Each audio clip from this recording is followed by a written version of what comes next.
రాష్ట్ర బీజేపీ అధ్యక్షురాలు పురంధరేశ్వరి ఆమె సుప్రీంకోర్టు ప్రధాన న్యాయమూర్తికి ఒక లేఖను రాశారు. ఈ లేఖలోని అంశాలు చాలా విశేషమైన అంశాలు. ఆంధ్రప్రదేశ్ రాష్ట్రములో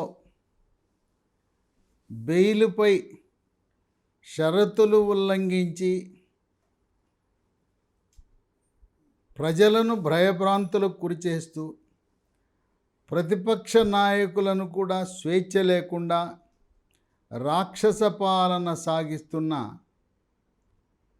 విజయసాయిరెడ్డి మరియు వైఎస్ జగన్మోహన్ రెడ్డి ఇద్దరిపై పురంధరేశ్వరి ఫిర్యాదు చేయడం జరిగింది. ఆ ఫిర్యాదులో ఉన్న అంశాలు ఏంటంటే, వైఎస్ జగన్మోహన్ రెడ్డి, విజయసాయిరెడ్డి వాళ్ళపై నమోదు చేసిన 11 కేసులు, ఈడీ, సిబిఐ కేసులు, ఐటీ ఆదాయపు పన్ను కేసులు. వీటికి సంబంధించి వారు గతంలో 16 నెలలు జైలు శిక్ష అనుభవించారు. బెయిల్పై విడుదలయ్యారు. బెయిల్పై విడుదలయ్యి దాదాపు 10 సంవత్సరాలు గడుస్తున్నా కేసు విచారణలో అడుగు ముందుకు పడలేదని, న్యాయ వ్యవస్థలో ఉండే లోపాలను ఆసరాగా చేసుకుని కాలయాపన చేస్తున్నారని, వీళ్ళు బెయిల్ ఇచ్చినప్పుడు షరతులను ఒక్కటి కూడా పాటించకుండా యథేచ్ఛగా ఉల్లంఘిస్తున్నారని, 10 సంవత్సరాల కాల వ్యవధిలో ఇప్పటి వరకు 3110 సార్లు వాయిదాలు తీసుకోవటం అనేది విశేషం. అంతేకాకుండా 2021లో అప్పటి సుప్రీంకోర్టు ప్రధాన న్యాయమూర్తి ఒక ఆదేశం జారీ చేశాడు. దేశంలో ఉండే అన్ని రాష్ట్ర హైకోర్టులలో సుప్రీంకోర్టులో పెండింగ్లో ఉన్న ఎమ్మెల్యేలు, ఎంపీలు, రాష్ట్ర కేంద్ర మంత్రులపై ఉండే కేసులన్నీ కూడా 12 నెలల లోపల విచారణ పూర్తి చేయండి, వాళ్ళు నిర్దోషులైతే విడుదల చేయండి, కేసు కొట్టేయండి, నేర రుజువైతే వాళ్లకు మళ్ళీ జైలు శిక్ష విధించవలసిన అవసరం ఉంటుందని ఆదేశాలు ఇచ్చిన సుప్రీంకోర్టు 2021 ఆగస్టు నెలలో ఇచ్చిన మార్గదర్శకాలను, ఆదేశాలను రాష్ట్ర హైకోర్టులే కాకుండా వివిధ దర్యాప్తు సంస్థలలో ఉండే కేసులు, CBI court, ED court, ACB court, ఈ కోర్టులలో ఉండే జిల్లా స్థాయి న్యాయమూర్తులు కూడా పాటించాలని ఆదేశాలు ఇచ్చారు. అయినా సుప్రీంకోర్టు ఆదేశాలను బేఖాతరు చేసి దేశంలో ఎక్కడా కూడా ఆ సంవత్సర కాలం గడువు లోపల కేసుల విచారణ పూర్తి చేయకపోగా నిందితులందరూ యథేచ్ఛగా అధికారాన్ని అనుభవిస్తూ ఎమ్మెల్యేలుగా, ఎంపీలుగా, ఎమ్మెల్సీలుగా, కేంద్ర రాష్ట్ర మంత్రులుగా, ముఖ్యమంత్రులుగా, లోక్సభ, రాజ్యసభ సభ్యులుగా కొనసాగటాన్ని పురంధరేశ్వరి ఎత్తి చూపించడం జరిగింది. ఇక్కడ సిబిఐ కోర్టుకి వ్యక్తిగత హాజరు ఉండాలి. వీళ్ళు ముఖ్యమంత్రి విజయసాయిరెడ్డి ఏదో పని భారము, ఏదో మాకు అక్కడ పని ఉంది, ఇక్కడ పని ఉంది, ప్రభుత్వ కార్యకలాపాలను అడ్డుపెట్టుకుని వ్యక్తిగతంగా కూడా సిబిఐ కోర్టుకు హాజరు కాకుండా వీళ్ళు న్యాయ వ్యవస్థలను ప్రభావితం చేస్తున్నారనే అంశం కూడా సుప్రీంకోర్టు దృష్టికి వచ్చింది. జగన్మోహన్ రెడ్డి ఆయనకి సిబిఐ శుక్రవారం నాడు వాయిదా ఉంటే అదే రోజు ఏదో ప్రభుత్వ కార్యక్రమాన్ని పెట్టుకుంటాడు. ఇప్పుడు ఆయన ముఖ్యమంత్రి అయితే విజయసాయిరెడ్డి కేవలం రాజ్యసభ సభ్యుడే. ఆయన కూడా బెయిలు షరతులను ఉల్లంఘించి వ్యక్తిగత హాజరు నుంచి మినహాయింపు పొంది వీళ్ళిద్దరూ కూడా న్యాయవాదులను పంపించి వాయిదాలపై వాయిదాలు వేస్తున్నారనే అంశాన్ని సుప్రీంకోర్టు దృష్టికి తెచ్చింది లేఖ ద్వారా పురంధరేశ్వరి. అదే కాకుండా మరికొన్ని అంశాలను కూడా ఈ కేసులకు సంబంధించి 11 కేసులకు సంబంధించి సవివరంగా పూర్తి వివరాలన్నీ కూడా తన లేఖకు జతపరిచింది పురంధరేశ్వరి. ఇక దాంతోపాటు వైఎస్ వివేక హత్య కేసు సందర్భంగా మొట్టమొదటగా విజయసాయిరెడ్డి ఆంధ్రప్రదేశ్ ప్రజలను తప్పుదారి పట్టించే విధంగా అది సహజ మరణమని, గుండెపోటని మొట్టమొదటిగా మీడియాకు విడుదల చేసిన వ్యక్తి విజయసాయిరెడ్డి. ఈ అంశాన్ని కూడా ఆ లేఖలో ప్రస్తావించడం జరిగింది. ఆంధ్రప్రదేశ్ రాష్ట్రంలో జరుగుతున్న అక్రమాలు, అరాచకాలు, అవినీతి, ముఖ్యంగా మద్యం కుంభకోణం, ఇసుక కుంభకోణం, మద్యం కుంభకోణం విషయంలో ఆంధ్రప్రదేశ్ రాష్ట్రంలో ఉండే డిస్టిలరీలన్నింటినీ కూడా విజయసాయిరెడ్డి, వైఎస్ జగన్మోహన్ రెడ్డి బినామీలు వశపరుచుకుని పనికిమాలిన నాణ్యత లేని మద్యము తయారు చేస్తున్నారు. ఈ మద్యము సేవించటం వల్ల ప్రాణహాని ఉంటుంది, కాలేయము, అవయవాలు చెడిపోవటం. పైగా ఆంధ్రప్రదేశ్ రాష్ట్రంలో తయారు చేసే మద్యం ఆ కంపెనీలు ఊరు పేరు లేని కంపెనీలు. వాళ్ళు వేసిన బ్రాండ్లు ఎక్కడా కూడా ఉండవు. నాణ్యమైన కంపెనీలు, గత 100 సంవత్సరాలుగా తయారు చేస్తున్న కంపెనీలు తయారు చేసే మద్యం యథేచ్ఛగా పక్క రాష్ట్రాల నుంచి, జిల్లా సరిహద్దుల నుంచి అక్రమంగా ప్రవేశిస్తూనే ఉంది. ఒరిస్సా, ఛత్తీస్గఢ్, కర్ణాటక, తమిళనాడు, తెలంగాణ చుట్టూ 5 రాష్ట్రాల నుంచి 5 జిల్లా బోర్డర్లు ఉండటం వల్ల యథేచ్ఛగా నాణ్యమైన మద్యం, ప్రమాణాలు కలిగిన మద్యం, మంచి కంపెనీలు తయారు చేసే మద్యం అక్రమ రవాణా జరుగుతూ ఉంది. కనుక ఈ మద్యం కుంభకోణం వల్ల అనేక మంది అనారోగ్యానికి గురవుతున్నారు, ప్రాణహాని కూడా ఉందనే విషయాన్ని తెలియజేశారు.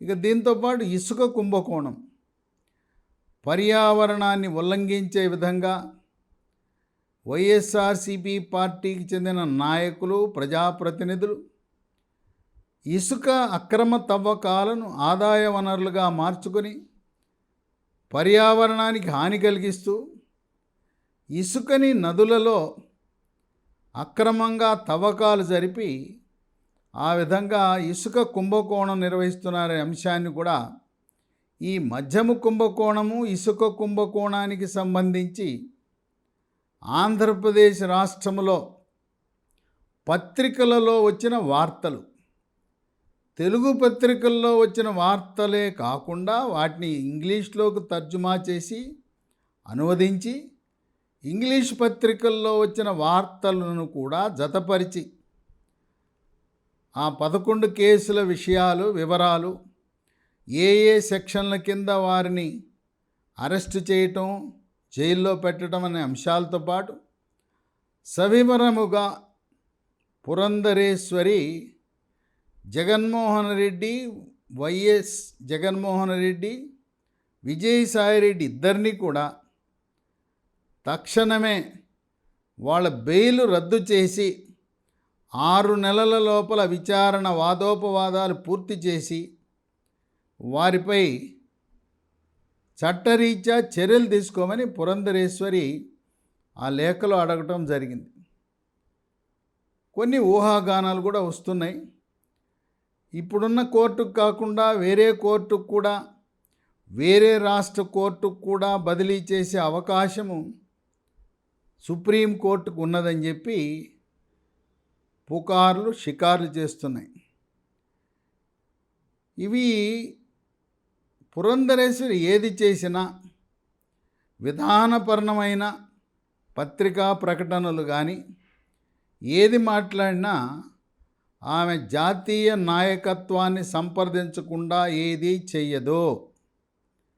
చంద్రబాబు నాయుడికి సంఘీభావాన్ని తెలియజేసిందంటే జాతీయ బీజేపీ నాయకత్వం యొక్క అనుమతితో వాళ్ళ సలహా సంప్రదింపుల మేరకు మాత్రమే చంద్రబాబు నాయుడికి మీడియా పరంగా పత్రికాముఖంగా ఆమె తన మద్దతుని సంఘీభావాన్ని తెలియజేయటం జరిగింది. అట్లాగే అమరావతి గురించి, అమరావతి రాజధాని, భారతీయ జనతా పార్టీ ఒకే రాజధానికి కట్టుబడి ఉన్నది అనే అంశాన్ని కూడా ఇది జాతీయ బీజేపీ నాయకత్వం యొక్క ఆలోచన విధానమే. ఆమె ఏది కూడా ఒక గంట ఆలస్యమైనా, ఒక పూట ఆలస్యమైనా, ఒక రోజు ఆలస్యమైనా ఢిల్లీలో ఉండే అగ్రశ్రేణి బీజేపీ నాయకత్వం యొక్క అనుమతి, వారి యొక్క విధానాన్ని తెలుసుకున్న తరువాత మాత్రమే ఏదైనా చర్యలకు ఉపక్రమించటం. ఇలా సుప్రీంకోర్టు ప్రధాన న్యాయమూర్తి చంద్రచూడ్కి లేఖ రాయటం, పత్రికా సమావేశాల్లో ఆమె మాట్లాడటం. గతంలో ఆమె మద్యం కుంభకోణం విషయంలో కేంద్ర హోంశాఖ మంత్రిత్వ శాఖ ఫిర్యాదు చేశారు. ఈ మద్యం కుంభకోణం విషయంలో సిబిఐ రంగంలో దిగి లోతైన అధ్యయనం చేయాలని కూడా కోరారు. అలాంటి నిర్ణయాలు కూడా పురంధరేశ్వరి కేంద్ర నాయకత్వాన్ని సంప్రదించే చేస్తారు. పురంధరేశ్వరి ఫోన్ చేస్తే ఆమెకున్న పరపతి ఎలాంటిదంటే, ఆమె ప్రధానంగా జాతీయ అధ్యక్షుడు జేపీ నడ్డాను సంప్రదిస్తూ ఉంటుంది. జేపీ నడ్డా ఫోను మోగగానే వెంటనే పురంధరేశ్వరికి స్పందిస్తారు. అలాగే భారతీయ జనతా పార్టీ సంస్థాగత వ్యవహారాల ప్రధాన కార్యదర్శి బిఎల్ సంతోష్ కూడా ఫోన్ చేయగానే వెంటనే స్పందించి ఏమ్మా చెప్పండి అని ఆయన కూడా సలహా సంప్రదింపులు ఇస్తారు. ఎక్కువసార్లు ఈ వీళ్ళిద్దరితోనే సంప్రదించి వాళ్ళ యొక్క సలహా మేరకు ఆంధ్రప్రదేశ్ భారతీయ జనతా పార్టీని పత్రికా సమావేశాల్లో స్థూలంగా విధాన నిర్ణయాలను ప్రకటిస్తారు. కొన్ని సందర్భాల్లో పురంధరేశ్వరి కేంద్ర హోంశాఖ మంత్రి అమిత్ షాతో కూడా ప్రత్యక్షంగా మాట్లాడి ఇక్కడ జరుగుతున్న విషయాలతో ఏ విధంగా స్పందించాలనే విషయంపై అమిత్ షా కూడా చాలా ఓపికగా, పురంధరేశ్వరి అంటే ఢిల్లీలో జాతీయ స్థాయిలో ఆమెని పురంధరేశ్వరి అనరు, ఎన్టీఆర్ కా బేటీ అంటారు. ఆ ఎన్టీఆర్ కా బేటీ అనే ఒక పేరు భారతీయ జనతా పార్టీ అగ్రశ్రేణి నాయకత్వం పార్లమెంట్లో, లోక్సభ, రాజ్యసభలో అన్ని పార్టీల్లో కూడా చాలా మంచి పేరు తెచ్చుకుంది. ఏదైనా అవసరం ఉంటే ప్రధానమంత్రి కార్యాలయానికి ఫోన్ చేయగానే, ఒకవేళ మోడీ బిజీగా ఉన్నా ఈమె ఫోన్ చేశారనే సమాచారం ఇవ్వగానే మళ్ళీ అక్కడి నుంచి తిరిగి ఫోన్ చేసి మాట్లాడటం జరుగుతుంది. గతంలో ఉన్న బీజేపీ నాయకులకు భిన్నంగా ఈమె భారతీయ జనతా పార్టీ జాతీయ నాయకత్వం యొక్క ఆలోచన సరళి, వ్యవహార సరళి, వాళ్ళ యొక్క విధానానికి అనుకూలంగానే నడుస్తారు. గతంలో ఉండే భారతీయ జనతా పార్టీ ఆంధ్రప్రదేశ్ అధ్యక్షులు, కార్యవర్గ సభ్యులు కొంతమంది వాళ్ళ సొంత వైఖరిని ప్రకటించారు. ఆ సొంత వైఖరిని గతంలో ఉండే నాయకులు ప్రకటించడం వల్ల కొంత గందరగోళం ఏర్పడింది. పురంధరేశ్వరి ఏది మాట్లాడినా, ఆమె ఏ చర్యకు ఉపక్రమించినా అది భారతీయ జనతా పార్టీ జాతీయ నాయకత్వం యొక్క ఆమోదంతో వాళ్ళు గ్రీన్ సిగ్నల్ ఇస్తే మాత్రమే అడుగు ముందుకు పడుతుంది. కొంచెం ఆలస్యమైనా పర్వాలేదు, కానీ ఢిల్లీ నుంచి సంకేతాలు లేకుండా ఆమె తొందరపడరు. ఆంధ్రప్రదేశ్ రాష్ట్రంలో కొంతమంది ఉద్దేశపూర్వకంగా భారతీయ జనతా పార్టీకి, తెలుగుదేశం పార్టీకి, జనసేనకు మధ్య ఉండే మైత్రిని, స్నేహభావాన్ని చెడగొట్టడానికి భారతీయ జనతా పార్టీ చంద్రబాబు నాయుడు అరెస్టు వెనకాల వాళ్ళ హస్తం ఉన్నదని కూడా ఉద్దేశపూర్వకంగా దుష్ప్రచారం చేస్తున్నారు. కొంతమంది అమాయకులైన ప్రజలు, తెలుగుదేశం పార్టీ కార్యకర్తలు అవును నిజమేనేమో, బీజేపీ పార్టీ మద్దతు లేకుండా జగన్మోహన్ రెడ్డి చంద్రబాబు నాయుడిని అరెస్ట్ చేసే దమ్మున్నదా అని కొంతమంది నమ్మే ప్రయత్నం చేశారు. అందువల్ల ఒకరోజు అమిత్ షా చంద్రబాబు నాయుడు అరెస్టు తర్వాత లోకేష్కి ఫోన్ చేసి, లోకేష్ నన్ను వచ్చి ఒకసారి కలవమని ఫోన్ చేశాడు. లోకేష్తో ప్రత్యక్షంగా ఆయనే మాట్లాడాడు. అదే సమయంలో ఆంధ్రప్రదేశ్ రాష్ట్ర అధ్యక్షురాలు పురంధరేశ్వరి, తెలంగాణ బీజేపీ అధ్యక్షుడు కిషన్ రెడ్డి, వాళ్ళిద్దరినీ కూడా లోకేష్ వచ్చే సమయంలో తన పక్కన కూర్చోబెట్టుకున్నాడు. అంటే వాళ్ళిద్దరి సమక్షంలోనే పత్రికలకు తెలిసే విధంగా, ప్రజలకు, తెలుగు ప్రజలకు తెలిసే విధంగా భారతీయ జనతా పార్టీ చంద్రబాబు నాయుడు అరెస్టులో ఎటువంటి ప్రమేయం లేదనే స్పష్టత ఇచ్చే విధంగా ఓదార్పు, లోకేష్ని అడిగి తెలుసుకోవటం, లోకేష్పై ఎన్ని కేసులు పెట్టారు, ఏం కేసులు పెట్టారు, ముఖ్యంగా అమిత్ షా చంద్రబాబు నాయుడు యొక్క వయసును బట్టి ఆయన ఆరోగ్య పరిస్థితిని గురించి వివరణ తీసుకోవటం, ఇవన్నీ కూడా ఎవరైతే కావాలని వైఎస్ఆర్సీపీ కార్యకర్తలు, నాయకులు బీజేపీకి తెలుగుదేశం పార్టీ మధ్య చిచ్చు పెట్టి ఆ రెండు పార్టీలు కలవకుండా చేయాలనే ఒక కుట్రతో ప్రచారం చేస్తున్నారో, దీంతో స్పష్టత వచ్చేసింది. భారతీయ జనతా పార్టీకి చంద్రబాబు నాయుడు అరెస్ట్కి ఎటువంటి సంబంధము లేదు. అలాగే కిషన్ రెడ్డిని లోకేష్ సమక్షంలో అక్కడ ఉంచటము ద్వారా తెలంగాణ రాష్ట్రంలో ఎలాగో తెలుగుదేశం పార్టీ పోటీ చేయదు. ఇప్పటికే జనసేన, తెలుగుదేశం పార్టీ ఆంధ్రప్రదేశ్లో పొత్తు పెట్టుకున్నాయి. అవి రెండు కలిసికట్టుగా పనిచేస్తున్నాయి. జనసేన పార్టీ తెలంగాణ రాష్ట్రంలో బీజేపీతో పొత్తు పెట్టుకున్నది కనుక జనసేన నాయకులు, పవర్ స్టార్ పవన్ కళ్యాణ్ అభిమానులు, మెగాస్టార్ చిరంజీవి అభిమానులు, ఆ మెగాస్టార్ కుటుంబంలో ఉండే చెర్రీ, బన్నీ, ఆ యొక్క సినీ నటుల యొక్క అభిమానులందరూ, వాళ్ళతో పాటు ఎన్టీఆర్ అభిమానులు, చంద్రబాబు నాయుడు అభిమానులు, సాఫ్ట్వేర్ రంగ నిపుణులు, తెలంగాణ రాష్ట్రంలో స్థిరపడిన సీమాంధ్ర వాసులు, కాపు, బలిజ, తెలగ, ఒంటరి, తూర్పు కాపు, మున్నూరు కాపు సామాజిక వర్గానికి చెందిన వాళ్ళు, కమ్మ సామాజిక వర్గం వాళ్ళందరూ కూడా భారతీయ జనతా పార్టీ, జనసేన కూటమికి మద్దతు ఇవ్వడానికి నిర్ణయం చేసుకున్నారు. ఎందుకంటే తెలంగాణ రాష్ట్రంలో ఉండే సీమాంధ్ర వాసులకు ఏ విధంగా ఆంధ్రాలో నివసించే పౌరులు, ప్రజలకు కాంగ్రెస్ పార్టీ అంటే అసహ్యం పుట్టిందో, రోత పుట్టిందో, అన్నదమ్ముల్లా కలిసి ఉంటున్న తెలంగాణ సీమాంధ్ర ప్రజలను ఆ తెలుగు తల్లిని నిలువున గొడ్డలు పెట్టి చీల్చిన సోనియా గాంధీ, ఆ సోనియా గాంధీని ఆంధ్ర ప్రాంతంలో ఇటలీ గాంధీ అంటారు. అటువంటి కాంగ్రెస్ పార్టీని క్షమించరాదు.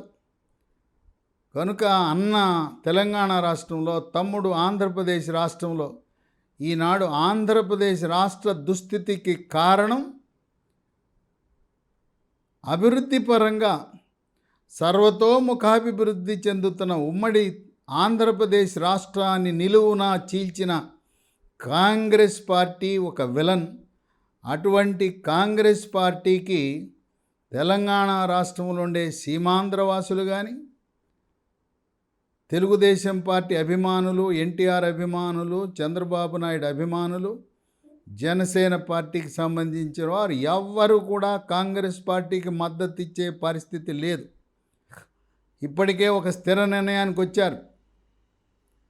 కేటీఆర్ సాఫ్ట్వేర్ రంగ నిపుణులు, వాళ్ళు ప్రజాస్వామ్యయుతంగా ఎవరికీ ఇబ్బంది కలగకుండా శనివారం ఆదివారం వాళ్ళు నిరసన దీక్ష చేస్తుంటే దానిపై ఘాటైన విమర్శలు చేసి వాళ్ళ మనోభావాలు సీమాంధ్రవాసుల మనోభావాలు దెబ్బతినేలా ఆయన వ్యాఖ్యానించటము మరవరానిది.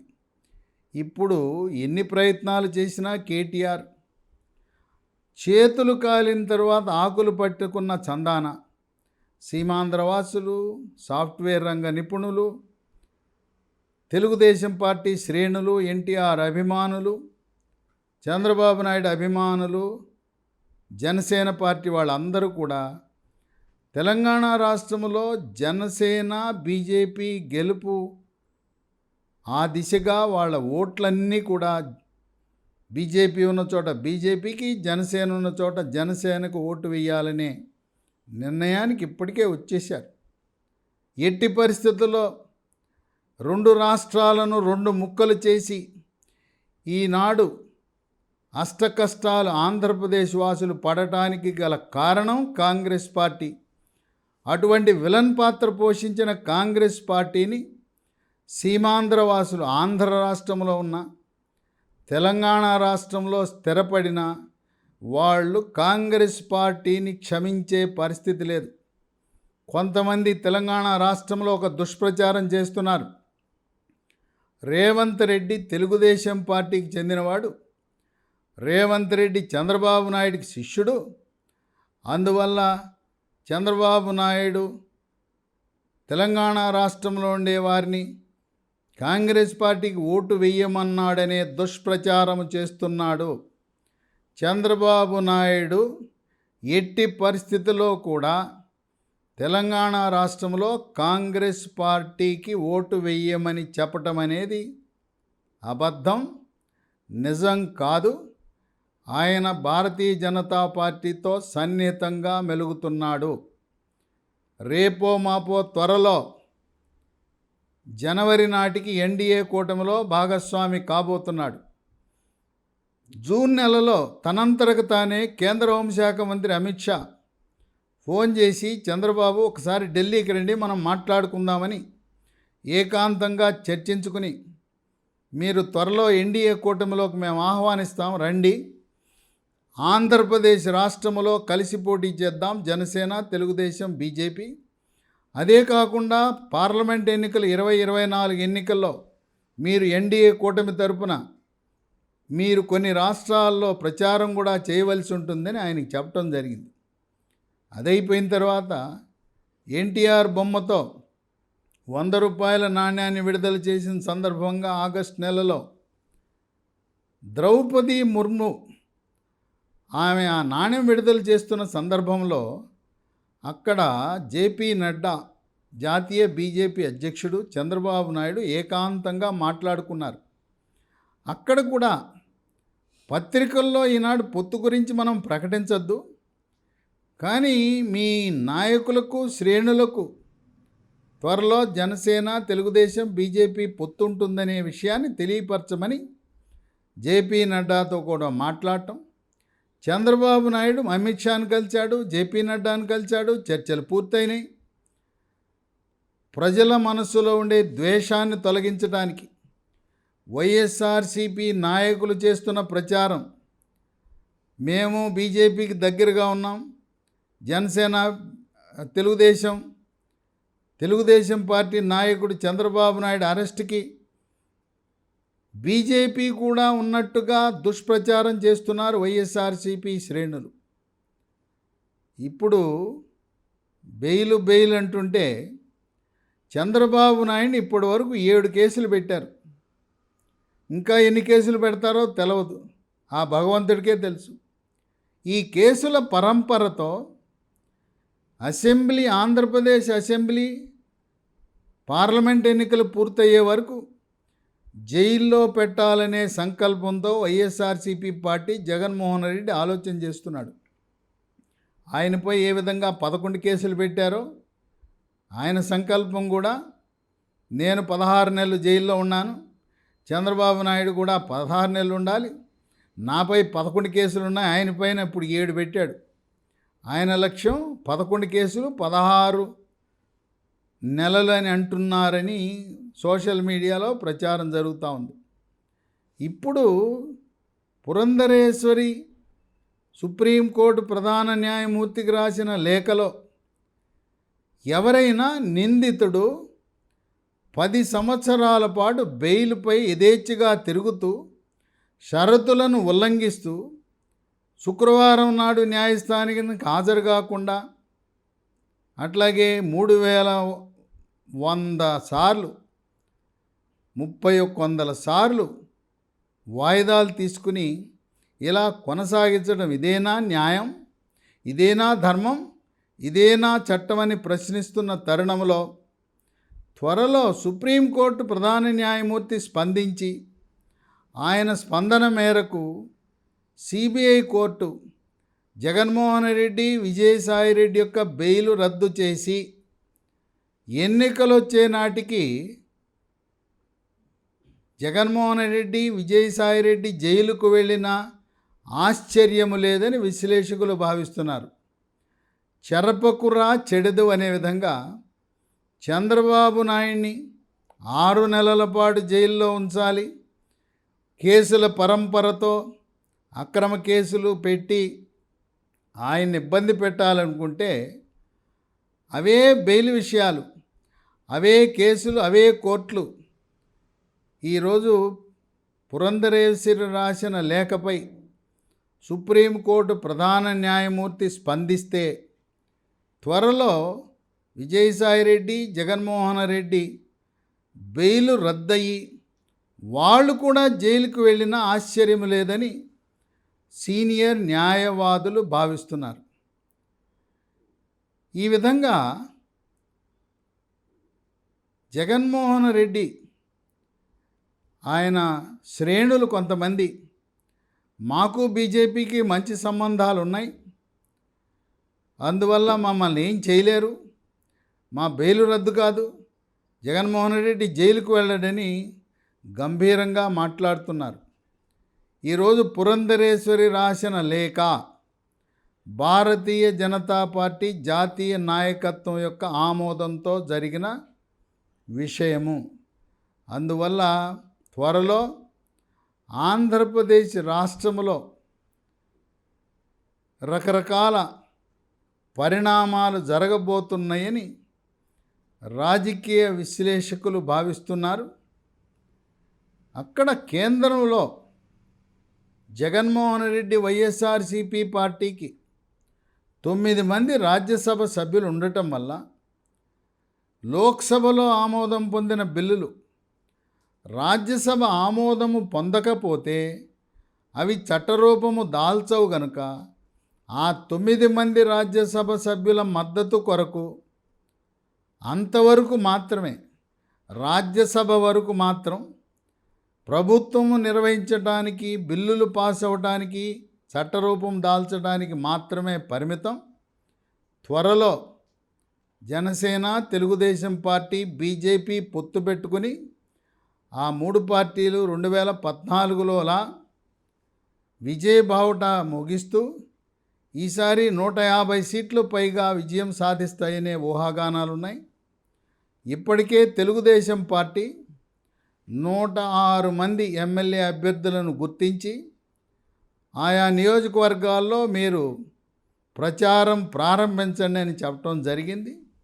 జనసేన పార్టీ కూడా సుమారు 40 అసెంబ్లీ నియోజకవర్గాల్లో వాళ్ళ అభ్యర్థులను ఎంపిక చేసి ప్రచారానికి దింపారు.